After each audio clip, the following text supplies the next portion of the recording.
잠언 30장에 이런 말씀이 있습니다. 땅에 작고도 가장 지혜로운 것 넷이 있나니. 그렇게 하면서 그 잠언서에 그런 네 가지 얘기가 있는데요.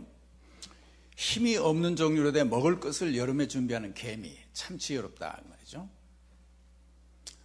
약한 종류로 돼 집을 바위 사이에 짓는 사반이라고 하는 동물, 어떤 건지 모르지만 작은 동물인 거예요. 집을 바위 틈에다 짓는 동물, 자기는 약하지만 얼마나 지혜로워요. 임금이 없을 때 다 떼를 지어 나가는 메뚜기 때 임금 지도자도 없는데 다 모여서 그룹으로 일한다고 말이에요. 같이 날아다닌다. 손에 잡힐만 하여도 왕궁에 있는 도마뱀, 이 네 가지가 작고도 세상에 굉장히 지혜로운 것 네 가지가 있다 얘기를 하면서 손에 잡힐만 하여도 왕궁에 있는 도마뱀이니라.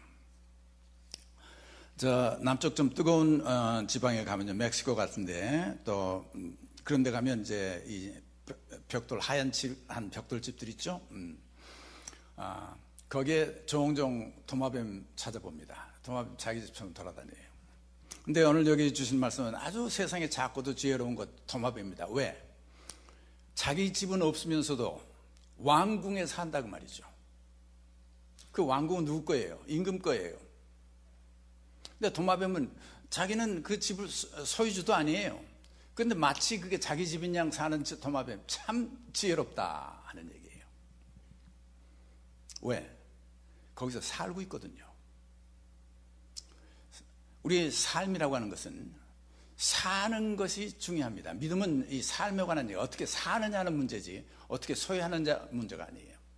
아무리 왕궁 좋은 집을 소유했다 할지라도 거기 살지 않으면 무슨 소용이 있어요? 그 집을 소유하지 않았어도 사는 사람이 주인 아닙니까? 믿음은 이 사는 지혜를 가르쳐주고 있습니다. 그리고 예수 그리스도를 통해서 우리에게 주신 구원, 새로운 삶은 우리로 하여금 그 새로운 삶을 살도록 주신 삶이지 그 삶을 소유할 수 있는 게 아니에요. 만약에 여러분이 여기 뉴욕 이제 아주 공기도 좋지 않고 번거로운 곳에서 열심히 돈을 법니다. 365일 일주일 휴가 받고는 나머지 365일 내내 아주 힘들게 돈을 벌어요. 돈을 많이 벌어서 플로리다 아주 아름다운 곳에 경치도 좋고 정말 바닷가에 조용한 별장을 하나 샀어요. 근데 이 주인은 별장에 1년에 일주일 가서 살고 옵니다. 그리고 사는 건 뉴욕에서 힘들게 살고 있죠. 그 별장 주인이에요. 근데 별장을 관리하는 관리는요, 거기서 365일 그 집에서 그 아름다운 집에서 아름다운 경치 누리면서 360일 거기 살았어요. 누가 진짜 제대로 사는 겁니까? 비록 집을 소유하지 않았어도 관리인, 거기서 사는 사람이에요. 삶을 인조하고 사는 사람이에요. 우리 삶에 참다운 지혜는 어떻게 사느냐 하는 것이 지혜입니다. 그리고 예수 그리스도를 통해 주신 이 새 삶을 우리가 살 수 있어야 돼요. 믿음은 삶을 살게 해주는 예술입니다. 그리스도를 통해서 우리에게 새로 주신 그 삶을 우리는 살 수 있어야 되는 거죠.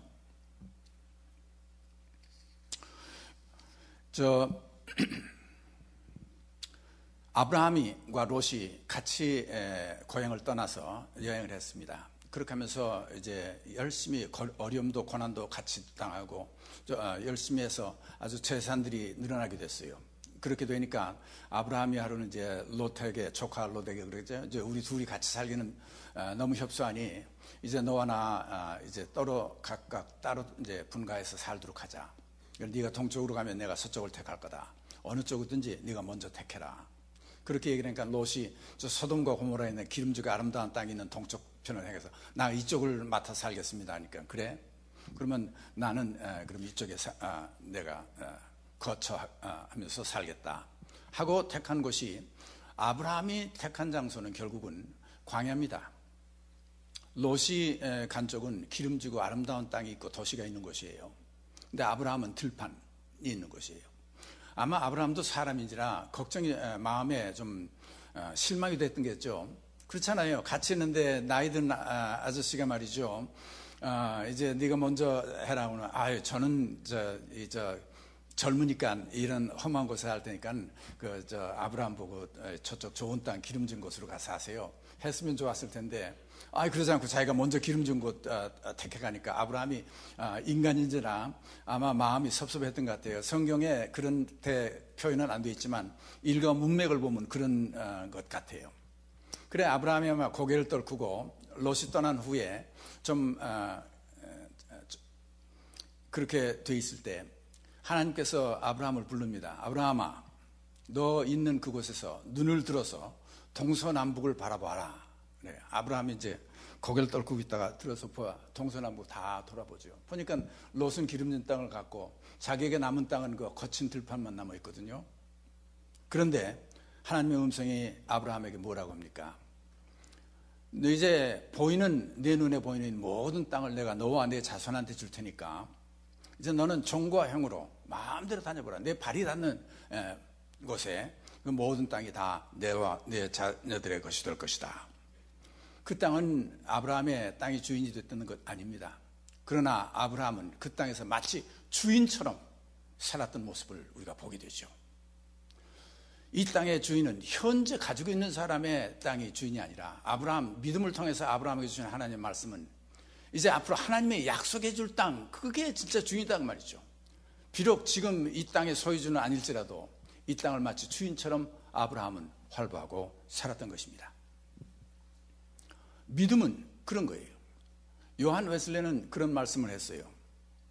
What the scripture promise, I enjoy.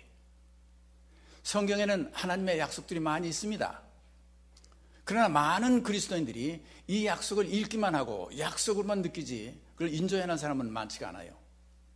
그러나 요한 웨슬레 목사님은 성경에 많은 약속이 있다고 말이죠. 나는 그 약속을 인조해야 한다. 내가 누린다 그 말이에요. 어떻게 누리는 겁니까? 믿음으로 누리죠. 요한 웨슬레 선생님은 그런 말씀을 했어요. 믿음이라고 하는 것은 경험에 의해서 자기에게 확신이 될 때까지 되는 것이 믿음이야. 그 경험에 의해서 믿음으로 확신이 되기 전까지는 그건 자기하고 상관이 없는 거다 그 말이죠. 성경에 있는 모든 약속들이 믿음을 통해서 이제는 저것이 내가 인조해야 할 수 있는 것으로 확신이 돼야 자기 것이 되는 거예요. 그래서 그 믿음 약속을 가지고 인조하면서 누리면서 살 수 있게 된다는 얘기입니다. 우리 믿음은 하나님의 약속을 누리고 살 수 있도록 만들어주는 거예요. 그 믿음은 그런 겁니다. 오늘 주신 하나님의 말씀의 그 배경을 보면요, 이스라엘은 이제 사사시대를 거칩니다. 그때까지는 이제 가나안 땅을 정령에 들어갔던, 그래가지고 땅을 분배받고 각 족속 12지파가 사는데 사사시대를 거쳐서 이제 살았죠. 그런데 사사시대 마지막 사무엘을 지난 다음에 이제 사울을 왕으로 추대해서 그래가지고 이스라엘이 비로소 이제 왕국으로 나라가 이루어집니다. 그게 주전 1025년에 이루어진 사건이죠. 그렇게 돼서 이제 이스라엘이 하나의 나라를 이루고 살게 되는데, 그 나라를 위해서 사울 왕, 그 다음에 다윗, 그 다음에 솔로몬. 그래서 솔로몬 때에 전성 시기가 이루어졌고 예루살렘 성전도 짓고 그렇게 했죠. 그런데 솔로몬 다음에 이스라엘 나라는 남북으로 갈라집니다. 우리나라처럼. 그래 북왕국은 이스라엘이요, 남왕국은 유다가 됩니다. 그래가지고 남북 왕국으로 이제 지내게 되는데, 이제 이스라엘이 이루어진 데 300년 후에 북왕국 이스라엘은 아수르, 지금으로 말하면 시리아죠. 아수르에 의해서 정복을 당하고 망하게 됩니다. 그리고 이제 남왕국 유다만 있었는데 다시 한 150년 후쯤, 이제 건국에 450년이 지난 후에 이제 바벨론의 느부갓네살, 바벨론은 지금으로 얘기하는 이락이죠, 이락. 느부갓네살 왕이 쳐들어와 가지고 예루살렘을 다 불태우고, 그 다음에 예루살렘에 있는 중요한 인물들은 다 잡아가지고 포로로 바벨론으로 데려갑니다. 그래서 그 후로 이스라엘은 이제 그 나라로서는 다 망해서 없어지고 예루살렘도 다 불타가 잿더미가 되고, 그리고 이스라엘 백성들 중에 지도자급에 있는 사람들은 바벨론으로 다 잡혀가서 포로 생활을 하게 되죠. 그래 이제 포로로 잡혀간 이스라엘 백성들이 이제 고향으로 언젠가는 이제 우리가 고향에 돌아가겠지 하면서 기다리는 게 5년이 지나고 10년이 지나고 20년이 지나는 동안 나이분들은 벌써 돌아가기 시작하고 어린아이로 태어났던 아이들이 바로 청장년이 되기 시작했고 말이죠. 장년으로 거의 포로 잡혀간 사람들 이제 노인들이 되기 시작합니다. 그렇게 하면서 점점 고향으로 돌아갈 수 있는 희망들이 사라지게 되죠. 마치 남북 우리나라에 6.25 났을 때 3월 후에 잠깐 봅시다. 피난 나가서 헤어졌던 사람들이 67년이 된 오늘까지 만나지 못하는 것과 마찬가지 그런 상태예요.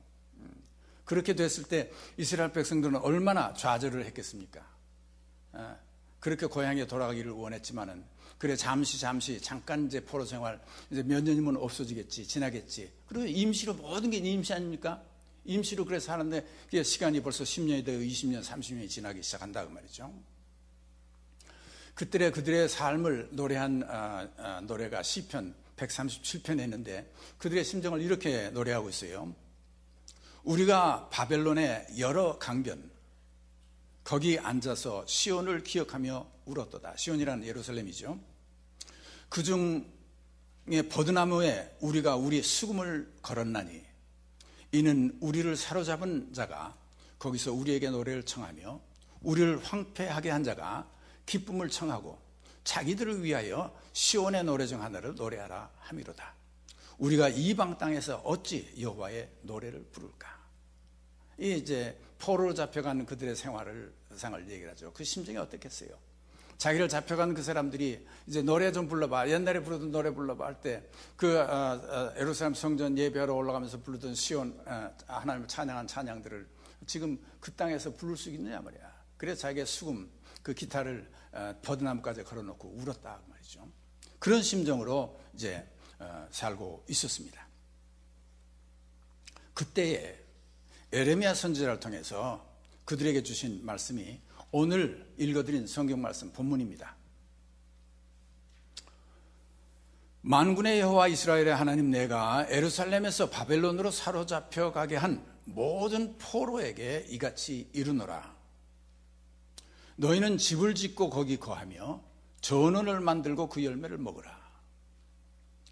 아내를 취하여 자녀를 생산하며 너희 아들로 아내를 취하며 너희 딸로 남편을 맞아 그들로 자녀를 생산케 하며 너희로 거기서 번성하고 쇠잔하지 않게 하라. 너희는 내가 사로잡혀가게 한 그 성읍에 평안하기를 힘쓰고 위하여 여호와께 기도하라. 이는 그 성이 평안함으로 너희도 평안할 것이미로다.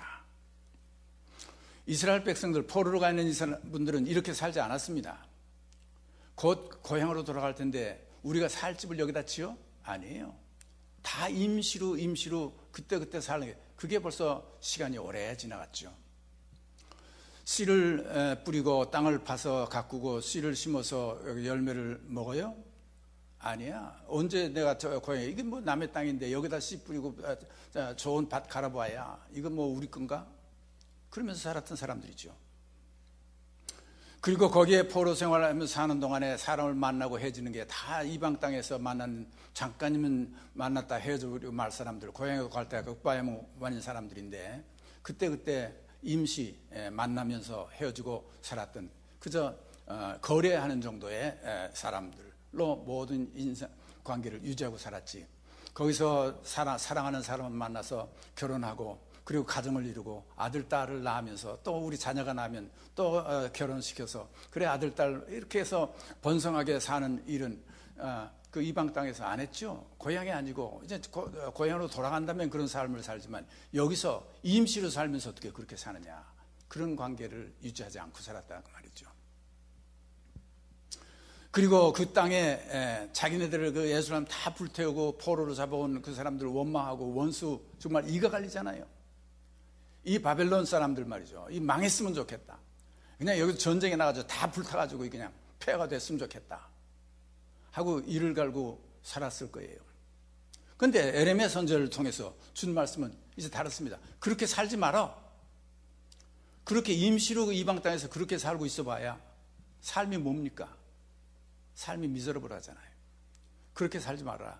비록 타향, 이방 땅에서 포로로 잡혀온 이 땅에서 살고 있지만 이제 너희는 이제 여기서 제대로 살아라 그 말이죠. 삶을 인조할 수 있는 삶의 터전을 갖고 살라 그 말이죠.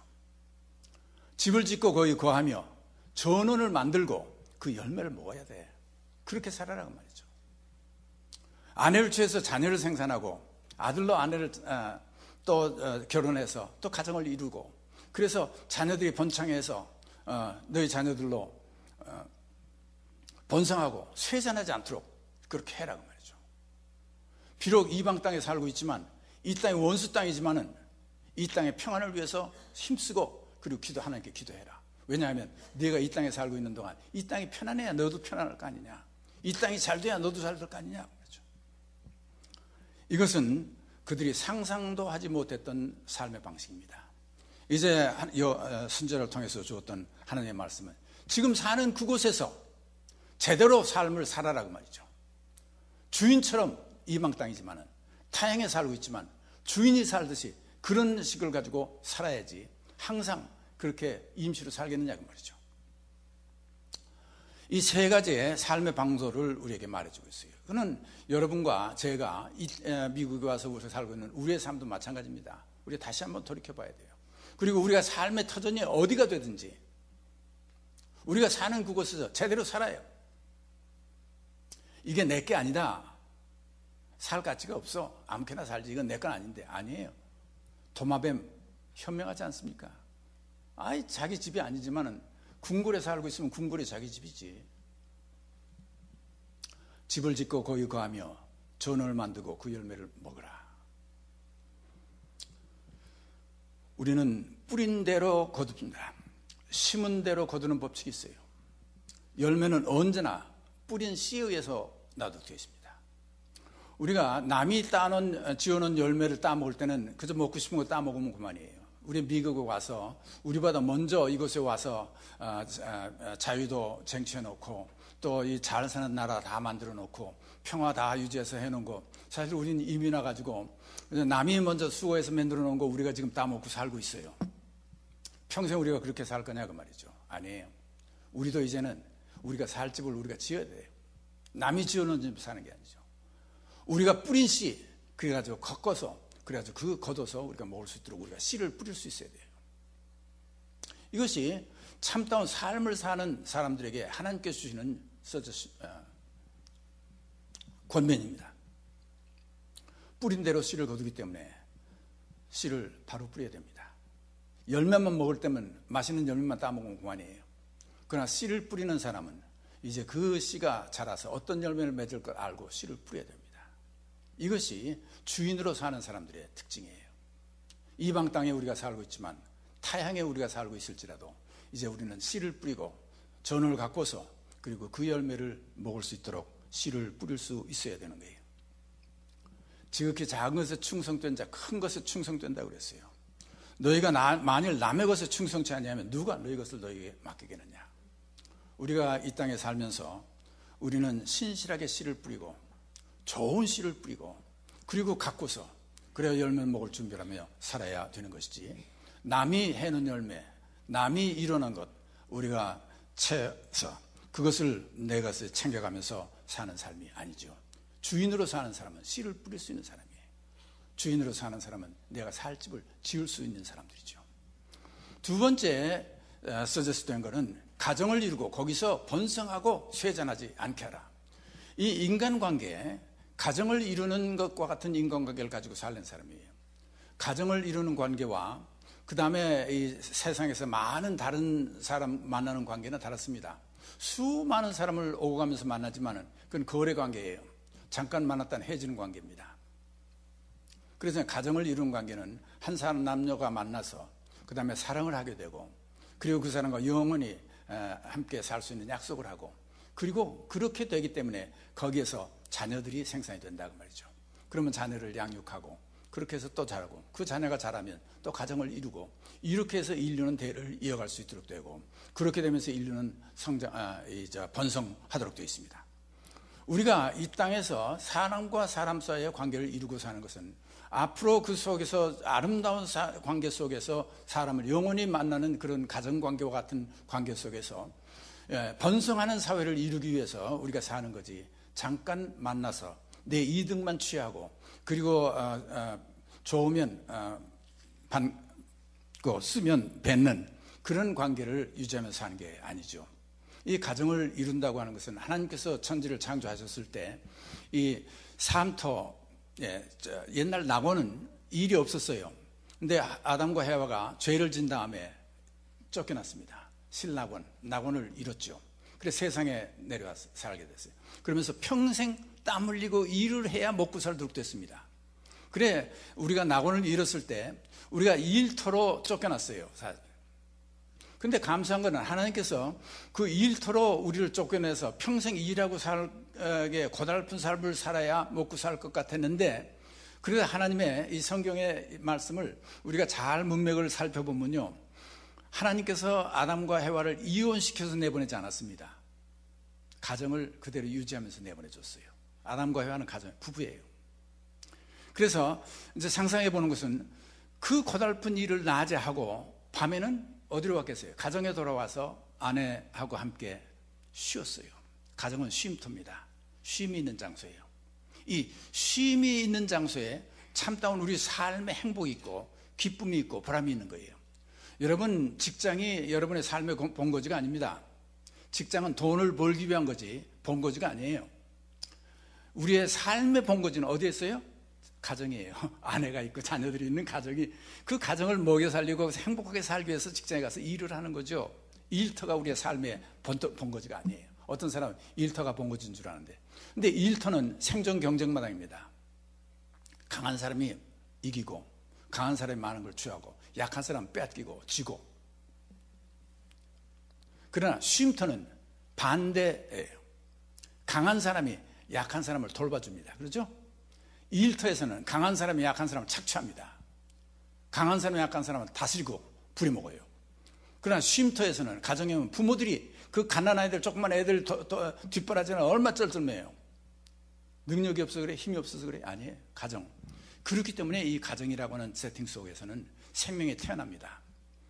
생명이 자라요. 일터에서 나오는 얘기 아니에요. 피곤할 때 쉼을 얻는 것이 가정이에요. 이 인간 사회에서 참 삶을 누리는 사람은 이 가정의 그 가나미를 알 수 있는 사람이에요. 이 교회도 가정과 같은 것입니다.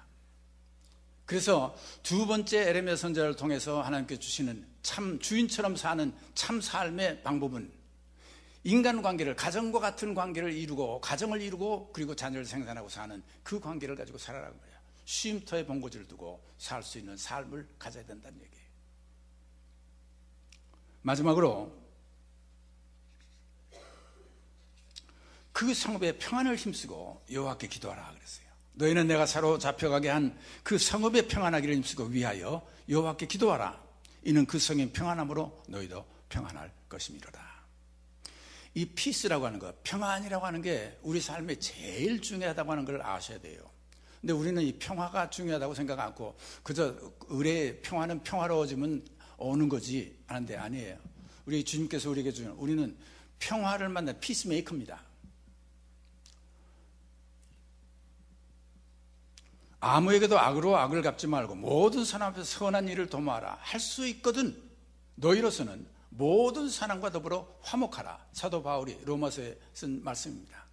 할 수 있거든 모든 사람으로 더불어 화목하라. 여러분이 아무리 평화를 위해서 일한다 해도 여러분 다른 먼 곳에 있는 평화 우리는 일 못해요. 내가 무슨 능력이 있어 먼 곳에 있는 평화를 만들 수 있습니까? 못해요. 내가 평화의 사자가 된다고 하면 먼 곳이 아니라 내가 오늘 만나는 사람, 내 주에 내가 영향을 만들고 내가 관계를 유지할 수 있는 사람과 평화를 유지하는 게 첫 번째 단계고, 그렇게 해서 내가 만날 수 있는 모든 사람으로 더불어 평화를 화목하라 하는 얘기예요. 이것이 평화를 이루는 사람들의 특징입니다. 그렇게 해서 내가 만나고 내가 영향을 줄 수 있는 속에서 평화를 유지하고 살 수 있으면 나는 평화로운 곳에 살고 있는 거예요. 그렇잖아요. 내가 싸우고 있으면 나는 싸움터에 살고 있는 겁니다. 그렇기 때문에 모든 사람과 더불어 평화를 유지하라 말이죠. 비록 자기를 사로잡혀가게 한 바벨론 사람들을 위해서도 평화를 빌어라고 말이죠. 그 땅이 잘 되기를 위해서 하나님께 기도하라고 말이죠. 그리고 그걸 위해서 힘써라고 말이에요. 왜? 그 땅이 평안해야 네가 사는 곳이 평안하다고 말이죠. 네가 거기 살고 있잖아. 거기가 네 고향이 아니고 거기가 비록 이방 땅이요, 그리고 거기가 타향살이라 할지라도 그것이 평안해야 네가 살고 있는 곳이 평안할 거 아니야. 너는 평화 속에 살 거다 그 말이죠. 여러분, 평화는 그만큼 중요한 것입니다. 내가 모든 사람과 더불어 평화를 만들 때 내가 사는 곳이 평화로워지는 거예요. 근데 그걸 모르고 사람들은 평화를 많이 깨트리고 살고 있어요. 그렇게 함으로 내가 사는 내 현재의 삶의 장소가 불행하고 싸움이고 어려운 상황 속에서 사는 사람들이 많이 있습니다. 오늘 주신 이 말씀, 우리에게 주시는 말씀입니다. 어디에 살든지, 비록 이방 땅 혹은 타향에 사는 것 같은 장소에 우리가 살고 있을지라도 그곳에서 마치 주인처럼 살아라고 말이죠.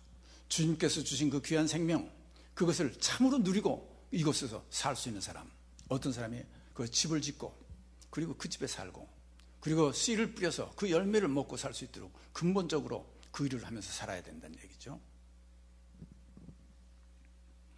아들, 딸 가정을 이루고 그 관계 속에서 쉼터, 그 관계 속에서 가정을 이루고 거기서 번성하면서 살 수 있어야 된다. 그리고 마지막으로 평화를 유지해서 평화로운 속에서 우리가 번성하면서 그곳에서 살 수 있는 참다운 삶을 누리고 살 수 있도록 예수 그리스도께서 우리에게 새 삶을 주셨습니다. 우리는 이 삶을 소유하는 게 아니에요. 이 삶을 사는 것이죠. 그리고 사는 것은 내가 사는 곳을 소유하는 것이 아니라 어디에 살든지 그곳에서 이 삶을 살 때 이루어지는 것입니다. 옛 소련 연방이 붕괴됐을 때 제가 그 소련을 방문한 적이 있는데, 모스크바에 그때 관광 안내하시는 분이 저 관광객들 속에 있는 저 한 그룹 초라한 차림의 사람들을 보면서 저 사람들이 어떤 사람이냐 아니에요. 그래서 물어봤더니 저 사람들이 집시라는 거예요. 집시. 전 옛날 책에서 집시에 대해서 읽었지만은 처음으로 봤어요. 남루한 옷에 이렇게 입고 있는데 저 사람들은 조심해야 된다. 왜냐하면 관광객들 주머니에서 훔쳐가지고 가. 그 사람들 고향이 없는 사람들입니다. 영원히 자기 고향이 없이 떠도는 사람들이에요. 그런데 그들은 상관이 없어요. 만날 틈틈이 남에게서 빼앗을 것, 훔칠 것, 그저 이득을 챙길 것, 오늘 하루 먹고 살 것만 챙기는 사람들이에요. 그 사람들은 전우를 갖고 집을 가꾸는 사람들이 아니에요. 그 사람들은 평화를 위해서 하는 사람들이 아닙니다. 상관이 없습니다. 그 사람들은 가정을 이루고, 물론 그 사람도 결혼하고 살겠지만은 참다운 쉼터에 참다운 가정의 인간관계를 추구하며 사는 사람들이 아니다 말이죠. 사랑하는 성도 여러분, 주님께서 우리에게 생명을 주셨습니다. 그리고 그 생명은 우리로 하여금 살라고 주신 생명이에요. 그리고 그 삶은 우리가 주인처럼 어디에 살든지 하나님의 뜻대로 살아가는 우리의 삶을 주셨습니다. 비록 포로 생활하고 있는 이스라엘 백성들에게 에레미야 선지자를 통해서 주셨던 이 말씀이 오늘 우리가 사는 우리의 삶에도 참다운 삶의 지침이 되시기를 주의 이름으로 축원합니다. 우리 기도하십시다. 사랑과 자비가 풍성하신 하나님 감사합니다. 저희들이 살면서 항상 소유할 것만 생각하고 임시 우리가 있는 곳에 임시로 사는 그런 멘탈리티를 가지고 살 때가 많이 있었습니다. 이제 예레미야 선지를 통해서 우리에게 주신 이 귀한 말씀을 가지고 우리가 참으로 삶을 살아가는 주인처럼 살아가는 저희 삶을 살 수 있도록 축복